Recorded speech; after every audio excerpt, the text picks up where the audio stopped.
Assalamualaikum students. So in today's lecture we are going to study the remaining branches of our biology. Coming towards the 10th branch जिसको हम कहते हैं genetics. If we talk about the genetics is basically the study of genes and their role in inheritance. So coming towards the genes, what are the genes? We all know that कि जितने भी living organisms होते हैं their body is composed of a structure जिसको हम कहते हैं cell. और हर सेल के सेंटर में एक मेजर ऑर्गेनेली होती है. We call it as a nucleus. And if we talk about the nucleus, so nucleus is responsible for storing the genetic material of all the living organisms. ठीक है, हर cell के centre में nucleus present है जिसके अंदर आपका genetic material है. If we talk about this genetic material, so during cell division, जब सेल आपके पास डिवाइड कर रहा होता है तो आपका ये जो जेनेटिक मटीरियल है वो अरेंज करता है अपने आप को into a X structure to which we call the chromosomes, and it somehow look like this. ठीक है, और ये जो क्रोमोसोम है हमारी बॉडी के अंदर जो टोटल नंबर ऑफ क्रोमोसोम्स या एक सेल में जो total number of chromosomes present होते हैं, these are 46 and these 46 chromosomes are made up of our DNA. ठीक है, अब ये जो 46 क्रोमोसोम्स हैं वो सारे के सारे 46 क्रोमोसोम्स हैं डीएनए से बने हुए हैं, और डीएनए के स्मॉल फ्रैगमेंट्स को हम कहते हैं जीन. जितना भी आपके पास डीएनए होता है 100% DNA does not includes a gene. सारे के सारा जो डीएनए होता है वो जीन नहीं होता है. सिर्फ और सिर्फ डीएनए के वो small fragments which has capability to make a functional unit which are proteins और मैसेंजर आरएनए. जो डीएनए के वो स्मॉल फ्रैगमेंट्स जो प्रोटीन्स या मैसेंजर आरएनए बना सकते हैं, उन स्मॉल फ्रैगमेंट्स को हम क्या कहते हैं? जीन. ठीक है, so in genetics what we study these genes जो कि आपकी बॉडी के फंक्शनल यूनिट्स बनाते हैं, proteins and messenger RNA, and they are going to control all the functions of your body. Coming towards the second part of the genetics, to which we call the heredity. What is heredity? Heredity is basically a transmission of characteristics from one generation to their offspring. So हम लोगों ने often अपने घरों में ये सुना है कि मेरे बहन या भाई के जैसे आइज़ है वो उसके फादर से मैच करते हैं, उसके ग्रैंडफादर से मैच करते हैं. सो वाई इट हैपन्स? बिकॉज कि उनकी जो बॉडी में करेक्टरिस्टिक्स हैं, उनकी जो आई शेप है, उनका जो आई कलर है, उनकी जो हेयर लेंथ है, उनकी जो हेयर कलर है, उनकी जो फिज़ीक है वो ट्रांसफ़र होती है from grandparents to the parents and from the parents to their offspring. Let's take an example over here of our blood group. So हमारी बॉडी के अंदर जो जीन्स हैं they are present basically in two forms जिनको हम कहते हैं allele. And why they are present in a two forms? Because we know that कि हर इंडिविजुअल, हर सेल के अंदर जो जेनेटिक मटीरियल आएगा, half of comes from the father and half of comes from the mother. ठीक है, सो हर characteristics के लिए जो आपके पास जीन आते हैं वो एक फादर से आता है, एक मदर से आता है. सो एक पार्ट को, फॉर एग्जांपल जो फादर से आया उसको भी हम अलील कह रहे हैं, और जो मदर से आया उसको भी हम क्या कह रहे हैं?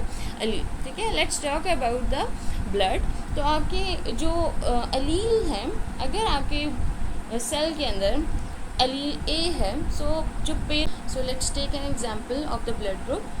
हमारी बॉडी के अंदर ये जो जीन्स हैं, for example if we have allele A, तो इंडिविजुअल का, अगर एक इंडिविजुअल के अंदर अलील ए है तो उसका ब्लड ग्रुप क्या होगा? ए. अगर तो इस एक इंडिविजुअल के अंदर बी अलील है, ठीक है, तो उसका ब्लड ग्रुप क्या होगा? बी. और अगर उसके अंदर ओ अलील है तो उसका ब्लड ग्रुप क्या होगा? ओ. फॉर एग्जांपल हम यहाँ पर लेते हैं, we take an example of a couple. Father का जो ब्लड ग्रुप है ए. वाई? बिकॉज कि हमारे पास यहाँ पे दो अलील्स प्रेजेंट है, एक अलील ए प्रेजेंट है और दूसरा अलील ओ प्रेजेंट है. अब ये जो अलील्स होते हैं, ऑब्वियसली एक ही बॉडी के अंदर दो ब्लड ग्रुप तो नहीं शो हो सकते, पूरी बॉडी के अंदर एक ही ब्लड ग्रुप होना है. सो ये जो अलील्स होते हैं they always fight with each other. तो जो ब्लड ग्रुप ए का जो अलील है वो फाइट करेगा with the blood group O. So जो विन करता है we call it as a dominant, और जो विन नहीं करता उसको हम क्या कहते हैं? रिसेसिव. तो यहाँ पर डोमिनेंट क्या हुआ? ब्लड ग्रुप ए, और यहाँ पर रिसेसिव क्या हुआ? Blood group O. So if you talk about the dominant blood group, so जब भी आपके पास ए कम्पीट करेगा ओ के साथ तो हमेशा ए नहीं विन करना है, और बी जब कम्पीट करेगा ओ के साथ तो बी नहीं विन करना है. और अगर ए बी दोनों आ जाते हैं तो ये दोनों शो करेंगे, और अगर ये ओ दो आ जाते हैं तो फिर ओ शो करेंगे. ठीक है, सो यहाँ पे ए और ओ है, सो ऑब्वियसली ये कम्पीट करेंगे तो ए ही विन करेगा. सो फादर का ब्लड ग्रुप क्या होगा? A. So if we talk about the mother, तो मदर का जो ब्लड ग्रुप है बी, वाई बिकॉज यहाँ पे बी एलील प्रेजेंट है along with it allele O present है. सो ऑब्वियसली जब बी ओ के साथ आपस में कम्पीट करेगा तो विन किसने करना है, बी एलील नहीं करना है बिकॉज इट इज़ डोमिनेंट. सो जो इंडिविजुअल है उसका जो ब्लड ग्रुप है वो आपके पास क्या होगा, B. So if you talk about कि ऑफस्प्रिंग्स का ब्लड ग्रुप कैसे डिसाइड होता है, ऑब्वियसली जो ऑफस्प्रिंग है उनके अंदर जो एलील्स आएंगे they are gonna come from the parents. So if we cross them, अगर हम फादर के फर्स्ट एलील को क्रॉस करें with the first allele of a mother, so A and B. So एक पॉसिबिलिटी आपके पास क्या है कि एक इंडिविजुअल का, एक ऑफस्प्रिंग का जो ब्लड ग्रुप है वो क्या आए, A B. Coming towards, अगर हम लोग इस फादर के फर्स्ट एलील को क्रॉस करते हैं with the second allele of a mother, then आपके पास आएगा A and O which is this one. So obviously A O के साथ compete करेगा तो ब्लड ग्रुप कौन सा शो होगा, ए. सो इस ऑफस्प्रिंग का ब्लड ग्रुप क्या होना है, ए. कमिंग टू वर्ड्स, अगर हम सेकेंड एलील को, फादर के सेकेंड एलील को क्रॉस करते हैं with the allele of first allele of a mother, तो आपके पास ऑफस्प्रिंग में आएगा B and O. So obviously जब बी ओ के साथ compete करेगा तो हमेशा विन किसने करना है, बी वाले ने करना है, ठीक है. एंड इस ब्लड ग्रुप इस इंडिविजुअल का क्या होगा, B. So when O which is a second allele of a father interacts with the second allele of a mother, ठीक है, तो आपके पास ओ दोनों एलील्स आएंगे तो ब्लड ग्रुप क्या होगा, ओ. So if we talk about the blood groups of the offspring, so from where they are coming from their parents. So this is one example of a heredity in which the characteristics of the parents has been transferred from one generation to the other generations or to their offspring. So हम genetics में क्या करते हैं, हम genetics में इन सब चीज़ों को ही डिस्कस करते हैं, that what are the genes, how many genes are present on a single chromosomes, कौन सा जीन किस फंक्शन को कंट्रोल कर रहा है, कौन सा जीन जो है वो कौन से कैरेक्टरिस्टिक्स को पास ऑन कर रहा है from parent to the offspring. So that's what we study in the genetic. Now coming towards the 11th branch of a biology, which is the immunology. So if we talk about the immunology, कि immunology हमारे पास क्या होता है, immunology is basically the study of the immune system. और immune system क्या है, we know that कि हमारी बॉडी के अंदर एक सिस्टम है which is responsible for protecting a body, ठीक है, और उस सिस्टम को हम क्या कहते हैं, immune system. It is a defence system which fight against any kind of infection और the diseases of a body, ठीक है. सो अगर हम लोग इम्यून सिस्टम की बात करें तो हमारी बॉडी के अंदर जो इम्यून सिस्टम होता है या जो इम्यूनिटी होती है वो दो किस्म की होती है, टू टाइप्स की होती है. The very first one is known as innate immunity and the second one is known as adaptive immunity. So what is the difference between innate and adaptive? जो innate होती है ना, बाय बर्थ होती है और ये बहुत ही ज़्यादा वीक होती है, ठीक है. बाय बर्थ जो एक इंडिविजुअल बेबी अपने अंदर इम्यूनिटी लेकर आता है which is a very small amount of immunity, जो कि बहुत ज़्यादा एक वीक इम्यूनिटी होती है, उसको हम क्या कहते हैं, innate immunity. And adaptive immunity जो है वो हम अडेप्ट करते हैं विद द टाइम. जैसे जैसे आपको डिजीज़ेज होते जाएंगे आपकी बॉडी जो है वो अडेप्ट करती जाएगी, उन डिजीज़ेज़ के अकॉर्डिंगली लर्न करती जाएगी, अपने सेल्स को मोर लीथल करती जाएगी. So that kind of immunity is known as adaptive immunity because our body is being adapt according to the environment, ठीक है. तो इम्यूनोलॉजी में हमने क्या किया है, अपने इम्यून सिस्टम को स्टडी करना है कि how this immune system recognise the foreign particles and then fight with it to kill it, ठीक है. सो हमारी इम्यून सिस्टम क्या करता है, सबसे पहले फॉरेन पार्टिकल को आइडेंटिफाई करता है which is basically harmful for our body, ठीक है. सारे के सारे फॉरेन पार्टिकल्स वो पार्टिकल्स हैं जो हमारी बॉडी के बाहर से आते हैं which are not a part of our body, ठीक है. अब जितने भी फॉरेन पार्टिकल्स होते हैं वो सारे के सारे हार्मफुल नहीं होते हैं. लेट्स टेक एन एग्जांपल, हम लोग फूड को इनटेक करते हैं, ठीक है, हम सब खाना खाते हैं, पानी पीते हैं. अब ये आपकी बॉडी का पार्ट नहीं है, हम इसको बाहर से ले रहे हैं, आउटर एक्सटर्नल एनवायरनमेंट से ले रहे हैं. अब ये फॉरेन पार्टिकल तो है बट हार्मफुल नहीं है, सो इम्यून सिस्टम एक्टिवेट नहीं होगा. सो इम्यून सिस्टम क्या करता है, वो फॉरेन पार्टिकल्स जो कि हार्मफुल होते हैं उनको डिटेक्ट करता है, फिर उनके साथ फाइट करता है और उनको क्या करेगा, किल करेगा, ठीक है. And immunology which is the study of immune system and how it protects our body. The one way of a protection is a vaccination. जैसे कोविड-19 हुआ था तो हम सब ने वैक्सीनेशन लगाई थी ताकि आप प्री हैंड जो है अपनी बॉडी को प्रिपेयर कर लो for the protection of for the protection from the corona virus. So here let's take an example के how immune systems fight with the diseases. So here is an infected cell. आपकी body में एक infected cells था. आपके जो innate immune system है उसका एक सेल होता है जिसको हम कहते हैं मैक्रोफेज. मैक्रोफेज ने क्या किया, इस इन्फेक्टेड सेल को आइडेंटिफाई किया और उसको क्या किया, इनगल्फ कर लिया. अब इनगल्फ करने के बाद ये मैक्रोफेज क्या कर रहा है, अपने सेल की सरफेस के ऊपर इट इज़ शोइंग कि there are some lethal cells some harmful cells present in this area. ठीक है, मैक्रोफेज ने आइडेंटिफाई किया, इसको चॉप डाउन कर दिया, इसको सारा ख़त्म कर दिया, डेड कर दिया और फिर ये अपने सरफेस के ऊपर शो कर रहा है कि there are some harmful cells which are present over here. अब आपके पास टी सेल्स जो कि अडेप्टिव इम्यून सिस्टम का पार्ट है, which are very lethal, which are very strong cells, वो उनको आइडेंटिफाई करते हैं. उनको आइडेंटिफाई करने के बाद वो जितने भी नियर बाय इन्फेक्टेड सेल्स होंगे उन इन्फेक्टेड सेल्स के ऊपर हार्मफुल केमिकल्स को रिलीज़ करेंगे. One example of those harmful chemicals are the cytokines. और फिर वो साइटोकाइंस क्या करेंगे, उस इन्फेक्टेड सेल को किल कर देंगे. So that is one example that how our immune system work to protect our body. So this was the immunology जिसमें हमने अपने इम्यून सिस्टम के बारे में स्टडी करना है and there mechanism of action, that how it identify the harmful substances, harmful chemical substances, cells and kill them. Coming towards the next branch, sub branch of our biology, which is the 12th one, we call it as a pharmacology.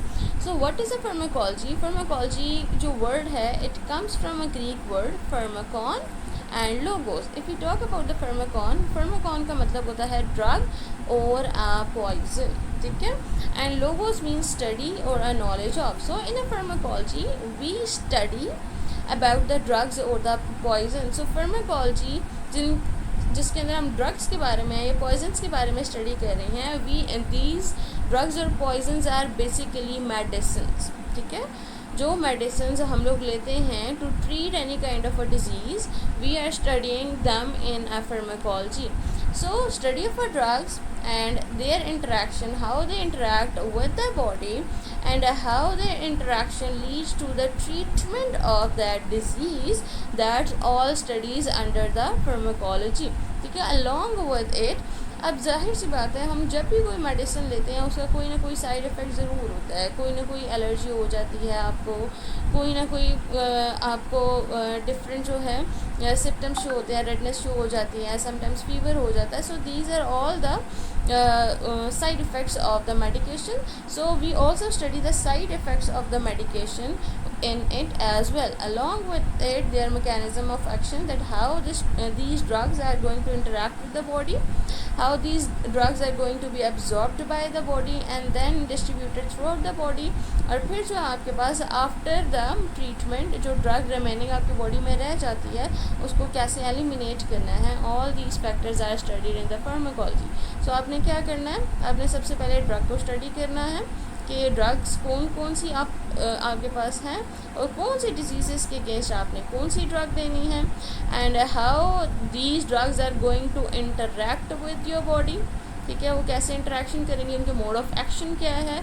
फिर आप ये देखोगे कि आपकी body उनको absorb कैसे करती है और एब्जॉर्ब करने के बाद फिर आप देखोगे कि वो डिस्ट्रीब्यूट कैसे करती है. ठीक है, distribution of the drug. And the last step is कि जो आपके पास जब आप डिस्ट्रीब्यूट कर लोगे, ट्रीट कर लोगे अपनी बॉडी को with the help of a drugs, after that जो रिमेनिंग है आपने उसको रिमूव कैसे करना है. So all these factors are studied under the branch of a pharmacology. Coming towards the 13th branch, that is pathology. Pathology के अंदर हम लोग क्या करते हैं, we study the disease at the microscopic level. हम लोगों ने डिजीज़ को डायग्नोज करना होता है माइक्रोस्कोपिक लेवल पे कि सिम्टम्स तो आपको पता चल रहा है कि हाँ हमारे पास फीवर हो गया है, हमें एलर्जी हो गई है या हमें बहुत ज़्यादा पेन हो रहा है, all these symptoms will be shown on your body level, ठीक है।